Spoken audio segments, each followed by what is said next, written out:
Why a singer who wants to sing an opera must think a lot at the beginning about technical side of a voice?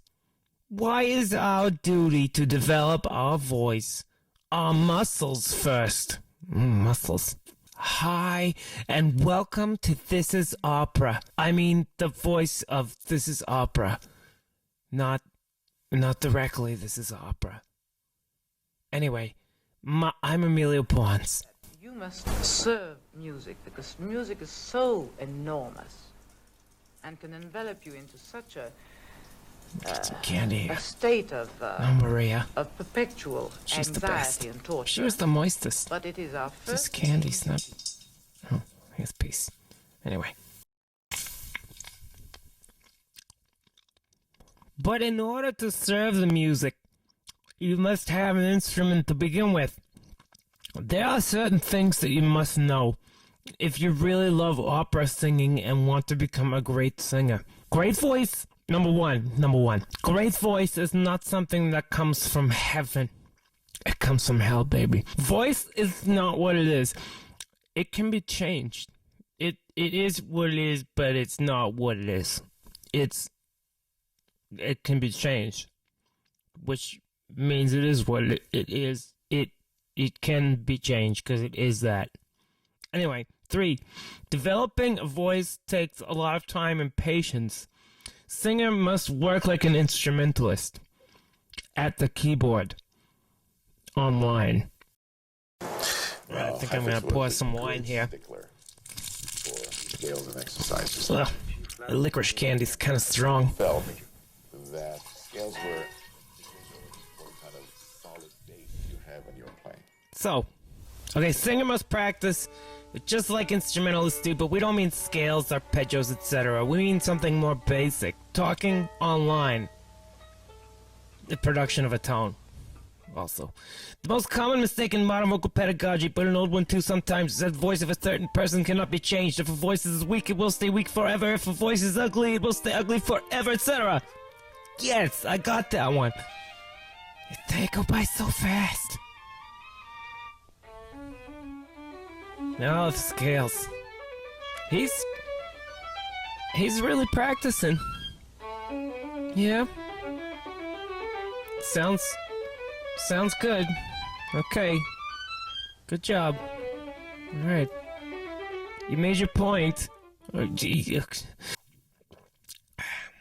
This tedious work that instrumentalists do, singers should do too. They should practice every note in their range.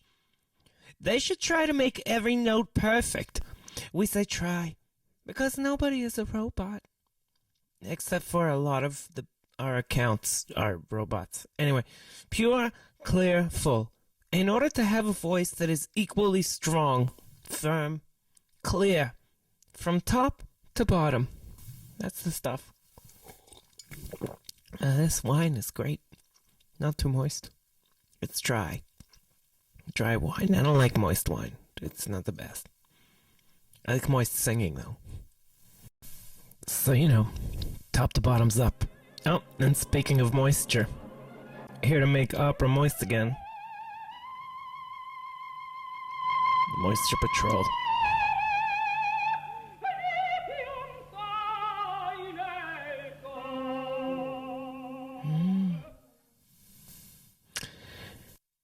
When an instrument is built, quote unquote, to a certain level, decent level, well, that's a more decent level right there. What you do then? Then you learn to really become a musician. Oh, see, yeah, After before singing, that, you have to put your instrument before in that, service you don't of have to music, bother. not only to the bel It's canto, only to once you've the duty and, done the line of all the work at then the on, you keyboard become that you need to right, do, become a musician. In then other words, the main then you become a musician. But before that, that's not what you do. You understand me? Lei m'intende? Okay. One of the main things great singers use for the expression was the use of different Timbres. Today, nobody uses timbres anymore. Timbres, I've literally never heard anyone say the word timbres. Have you? No, you haven't. Anyway, M. Garcia, great singing teacher from the 19th century, calls them 1, clear, and 2, dark. Now, you may be wondering, haven't I read Manuel Garcia and that's not what he says? Like, doesn't he talk about clear versus veiled and dark versus bright? And doesn't he specifically say that any clear timbre can be dark or bright, and any veiled timbre can be dark or bright, and, all that? And you may even be asking, like, isn't he saying this, like, right on the next page in the same book that we're quoting?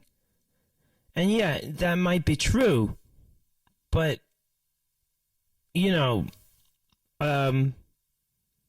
just keep in mind that we know what we're talking about. Okay, so some examples of different type of, I think this is moist singing. People complaining I talk too much during all the singing, so I got some candy here. That should help me keep quiet.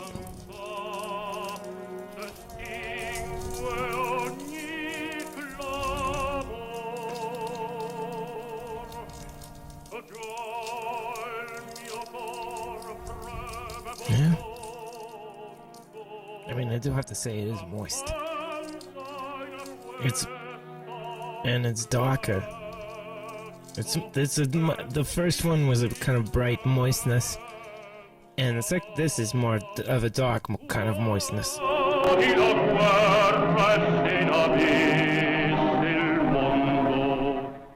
These two recordings, Tosca and Otello, sound like it's two different singers singing. Yeah, of course. I mean, obviously, two different singers. But it's not. What? It's Beniamino Gigli, tenor, on both of them. Oh my God. Moreover, a person pronouncing any word does not always give to the vowels it contains the same stress and sound.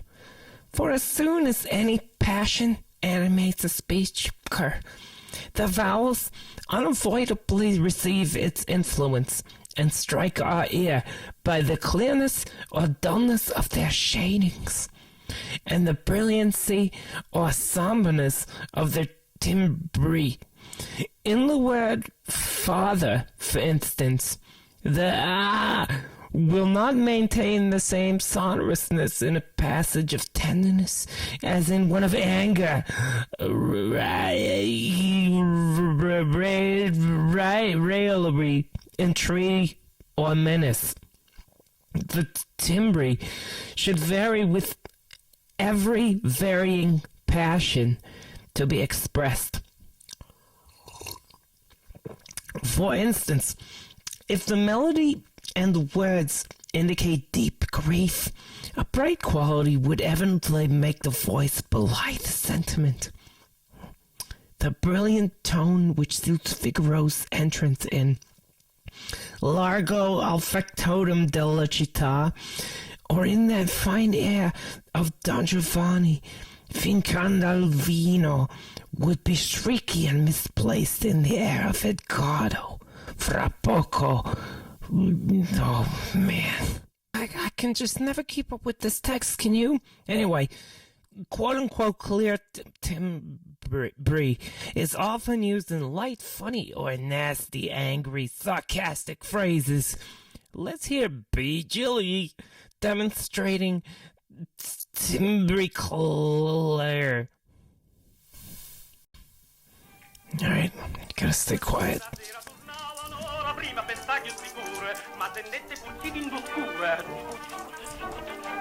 Pigliascato la spiccioccerina e tra mente smiccia cannella. Vincenzenza come capela, un resette candaie. It's pretty moist. Not excessively moist. It sounds like a totally different kind of singing, like he does more than one thing.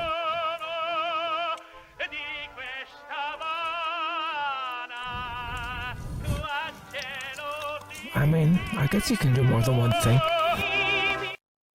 Doc, timbre, is often used in serious, sad, tender, etc. phrases. Let's hear B. Jilly demonstrating timbre sombre. Timbre sombre, I like how that sounds.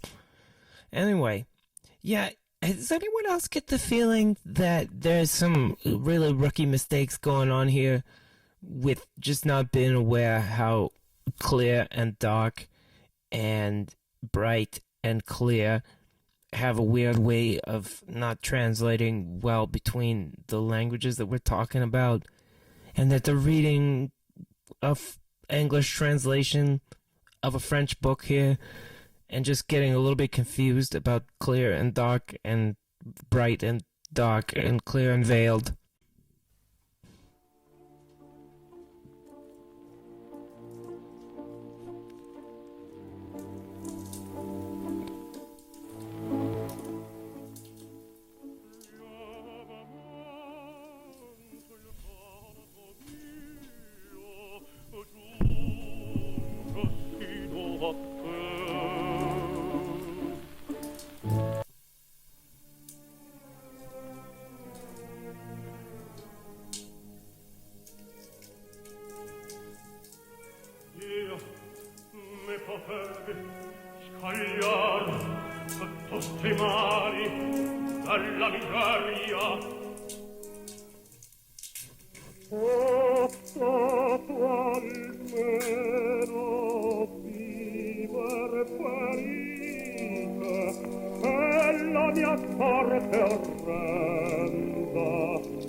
But these timbres are not there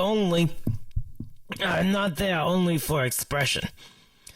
They can serve as means of developing voice too. Each timbre has certain purpose in what can be developed in a voice by exaggerating certain timbre. Many old singers and teachers knew that. For example, we have Giuseppe Denise demonstrating these two different timbres to a student in the same lesson. Two timbres in one lesson. That guy should have paid twice. Okay, so at one point in the lesson, he wanted more of this.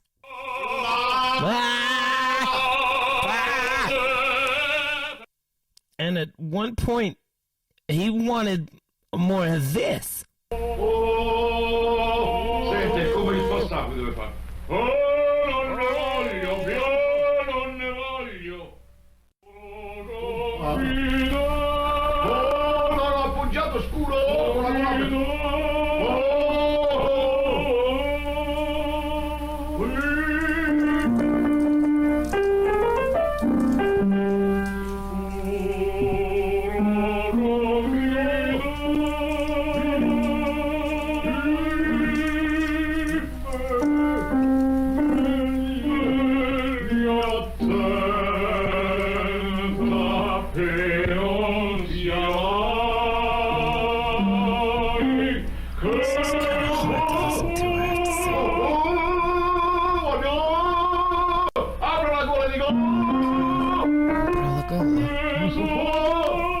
Giuseppe Denise's Dennis was not only one that understood how timbres play a role in development of a voice.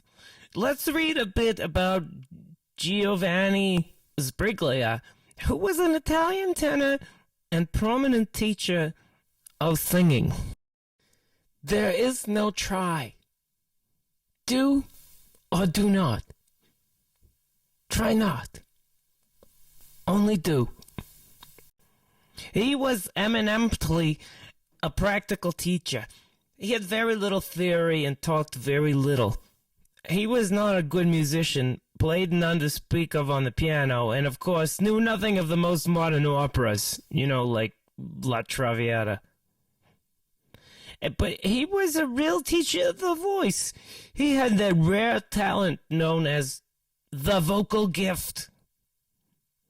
Yep, they actually said that. Anyway, he knew when the voice resonated correctly, and he found original ways and means of causing it to do this. I don't know about you, but it sure sounds to me like some kind of moistness was involved. He continually sought after a natural voice, but sometimes he would use unnatural means to gain this end. Like, magic. I don't know. I mean, he would try to overcome a certain defect before he treated the voice as a whole. For example, I have heard him exercise the pupil vigorously on the sounds T and T, with the teeth on the middle notes to bring a strong resonance throughout the middle voice. Okay. Anyway, perhaps the next pupil would work entirely on the vowel O or O to remedy a voice that was too white and reedy. Oh, I hate reedy voices. Although, reeds do grow in the moisture. So, keep that in mind. They knew that each timbre had its own qualities that helps to develop certain functions in the voice. Exaggerating clear timbre brings power and clarity to the voice, strong approximation of the chords, while exaggerating dark timbre brings fullness and roundness to the voice. Each timbre has its own vowels. For clear timbre, A, E. For dark timbre, O and O. Let's hear A, E, O, breast, silver, mezzo, demonstrating these different timbres in chest voice. This is making me thirsty.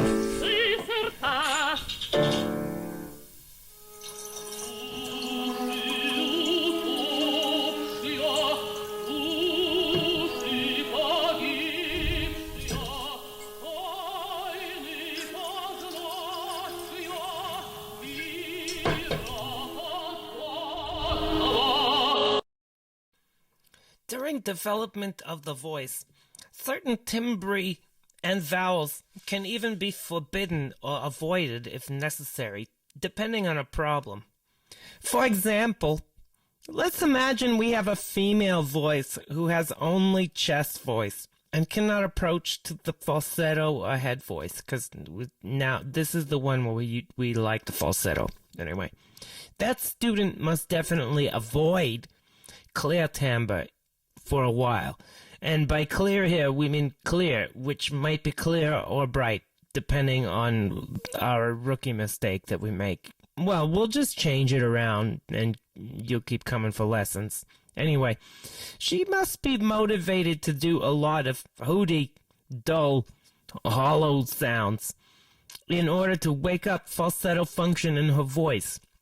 You see, by confusing clear and dark, and totally misinterpreting what Garcia said, we will turn you into someone who's just really, really, really good at the keyboard. Here's a clip of some moist singing that had nothing to do with us. So, if, for example, that female student who wasn't in the video and doesn't have anything to do with the things that we're showing, anyway, is developing falsetto function in her voice, which will give her proper middle and high notes, roundness and beauty to the sound, she should avoid anything chesty for a while, because it's like alchemy.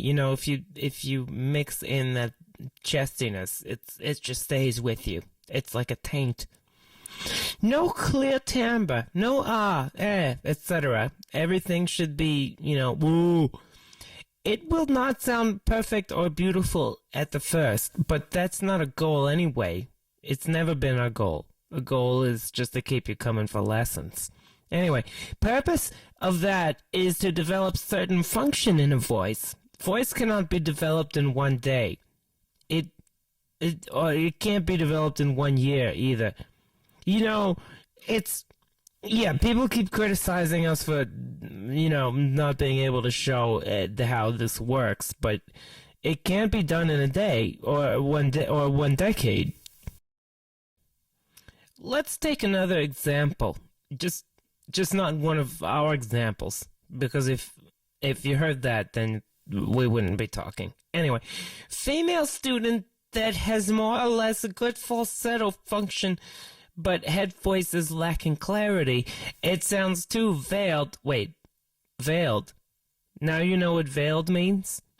It was like 10 minutes ago anyway. You didn't know what veiled means. Anyway, I'll just do the voice. Okay, I'll just keep going. Unclear. Clear versus veiled. Yes, yeah, not the same as bright versus dark. Yeah, weak and breathy. Yeah. Anyway, of course, then you will do it entirely opposite process. Student will need to do a lot of really clear duck-like head voices, because everyone knows ducks are just bastions of clarity. Everyone thinks clear like a duck. That's where the expression comes from, clear like a duck. Anyway, here's the same example of someone who isn't us. Some people have problem with finding normal balance in the voice. They have abnormal balance. But there are singers who have certain functions in the voice really weak. That's our people. Those singers need a lot of exaggeration to the point of ugliness, and that's why the people that we're helping are sounding ugly.